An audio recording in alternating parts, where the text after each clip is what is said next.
Kua mana ki tuai e tamatanga hua pua nonu ke liu ka mata hake, tala hawai e tahu kui ke whama nonu I vaia, kua whakailoa mai ai he ofesa haloturi New Zealand, kua haiai e taha otene kua mana kua e taha pisnisi isaina, ke whakatau wai limsel afelita, he puke nonu haniwe.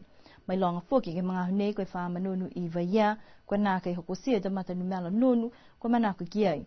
Moi kua liu tuku atu ke tau tangatanga hofonua ke whakafua atu wai e tau whanonu ke lata mo halo tōra tau whakahoranga nei. Koe tau tōpini kua manaki ai ke whakatau mai ai he tau tangata koe whitung pune sene he kilo ka whakafua ke whale makes ka mata he mtahiku he mahina hase petema. Koe ono anuang he tau ahimua ka eke kua tūtū mtaki e tau whakafuanga nonu ke he moto tō ki sea koe mai ke na kai ke tuku haki tau tupe ia.